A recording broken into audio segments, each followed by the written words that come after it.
नमस्कार, special report देख रहे हैं आप। मैं हूं शुभे मिश्रा आपके साथ। आइए करते हैं बुलेटिन की शुरुआत। बिहार दूसरे राज्यों की तुलना में तेजी से आगे बढ़ रहा है। 14.9% दर बिहार का विकास आगे बढ़ेगा। अब तक 1,56,00,000 महिलाओं को विकसित करने के लिए काम किया गया।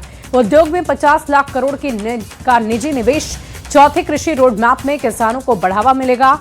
5 नए एक्सप्रेसवे, गरीबों को आवास, सबका सम्मान, जीवन आसान करने की दिशा में सरकार काम कर रही है। बिहार का बजट पिछले वर्षों की तुलना में उल्लेखनीय रूप से बढ़ा है। बिहार का बजट आकार कुछ वर्षों में काफी बढ़ा है। वर्ष 2026-27 में बजट की राशि 3,47,00,000 करोड़ से अधिक हो गई है। बिहार का बढ़ा हुआ बजट सामाजिक क्षेत्र में बढ़ावा देने के लिए एक बेहतर कदम माना जा रहा है।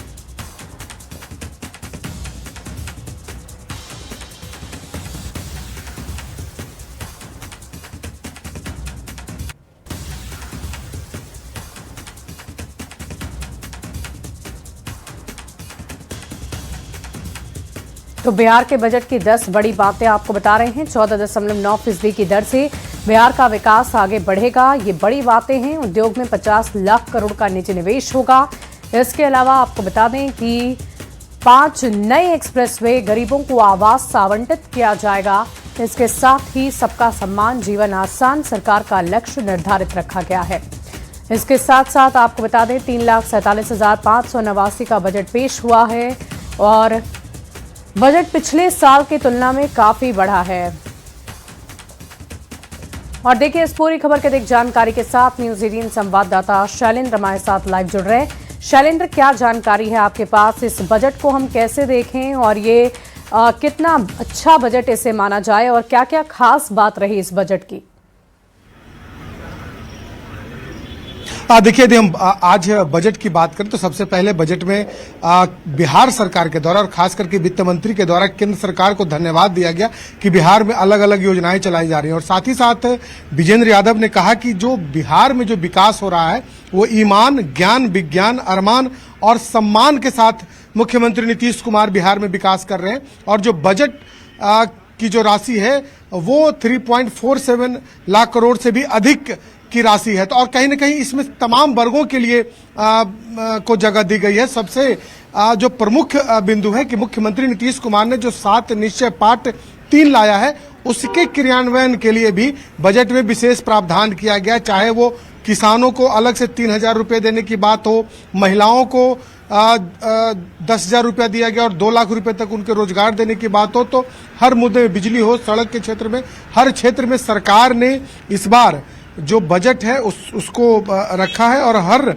कहा जा सकता है कि देखिए, यदि हम बात कर लें कि जो सड़क, पुल, पुलिया, बिजली, पानी, भवन की हम बात करें तो लगभग 63,455 करोड़ रुपए खर्च रखा गया है। शिक्षा को सबसे ऊपर रखा गया है, 68,216 करोड़, जो किसी भी विभाग के बजट से अधिक रखा गया है। हमेशा से सरकार का जोड़ कहीं न कहीं शिक्षा पर होता है। स्वास्थ्य के लिए 21,270 करोड़ रुपए का प्रावधान किया गया है। और उसके बाद महिलाओं के लिए जो सरकार योजना चला रही है, उन योजनाओं के अलावा यदि हम बात कर लें 2025 से 30 के बीच में 1 करोड़ रोजगार के अवसर तैयार किए जाएंगे और इसके लिए भी विशेष प्रावधान किया गया है। बिजली, पानी, सिंचाई में सुधार, खेत पानी और गंगा जल सप्लाई योजना सहित बिजली उत्पादन और खपत पर भी जोर दिया जाएगा।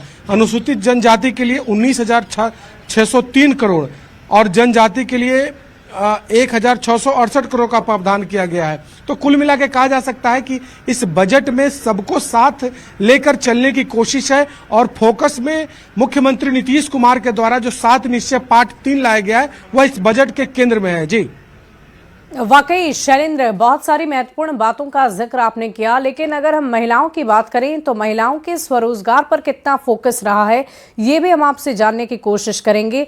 और साथ ही साथ रोजगार का जो जिक्र पहले भी सीएम ने किया था चुनाव के दौरान भी, और पूरे बिहार के युवाओं की खास तौर पर निगाहें टिकी थी कि रोजगार का अधिक से अधिक सृजन होगा। तो क्या ऐसी कोई तस्वीर इस बजट में आपको नजर आ रही है?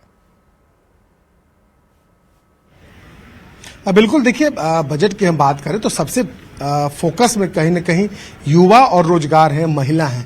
युवाओं को 1 करोड़ युवाओं को नौकरी और रोजगार देने के लिए सरकार ने जो 7 निश्चय में जो रखा है, सरकार ने जो घोषणा की थी उसको लेकर के विशेष प्रावधान है।